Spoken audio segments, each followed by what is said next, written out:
Assalamualaikum warahmatullahi wabarakatuh. Saya Risma Nur Cahyani dari Reka 47. Izin untuk membuat video penugasan materi PPGD atau Pelatihan Penanggulangan Gawat Darurat. Kasus yang akan saya tangani yaitu berupa korban kecelakaan dengan kondisi tidak sadarkan diri dan mengalami patah tulang rusuk. Langkah pertama yang kita lakukan saat melihat korban kecelakaan adalah meminta pertolongan warga setempat atau orang yang terdekat. Langkah kedua yang kita lakukan adalah menelpon emergensi terdekat dengan korban. Halo, saya Risma Nur Cahyani. Izin melaporkan atas adanya korban kecelakaan di Jalan Mangkuyudan kilometer ke-5 dengan kondisi korban yang sudah tidak sadarkan diri. Mohon untuk segera menuju ke lokasi korban. Terima kasih. Selanjutnya, berikan respon dengan memanggil korban.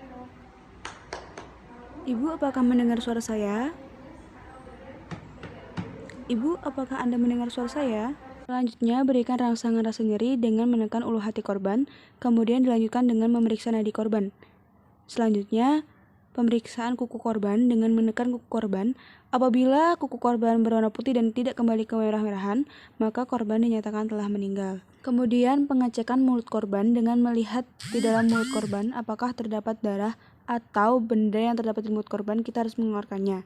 Setelah itu, kita harus mengecek pernapasan korban dengan merasakan udara yang terdapat di dalam mulut korban sambil melihat ke arah dada apakah mengembang atau mengempis. Selanjutnya, lakukan RGP atau resusitasi jantung paru dengan cara menumbuhkan titik tengah pertemuan pangkal tulang rusuk. Selanjutnya, berikan jarak 2 jari, lalu berikan kompresi dengan hitungan 10 kali 3. 1, 2, 3, 4, 5, 6, 7, 8, 9, 1, 1, 2, 3, 4, 5, 6, 7, 8, 9, 2, 1, 2, 3, 4, 5, 6, 7, 8, 9, 1. Selanjutnya, berikan ventilasi kepada korban sebanyak 2 kali dengan jarak 5 detik. 1, 2, 3, 4, 5. 1, 2, 3, 4, 5. Selanjutnya, ulangi langkah-langkah RGP sebanyak 5 kali berturut-turut.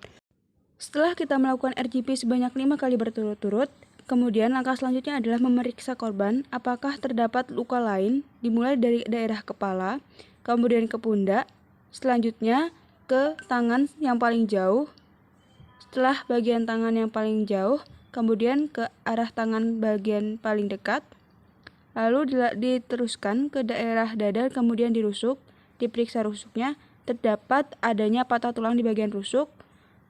Selanjutnya kita teruskan, kemudian ke rusuk yang paling dekat dan tidak terdapat adanya patah tulang bagian rusuk, kemudian daerah pinggul. Selanjutnya bagian kaki paling jauh,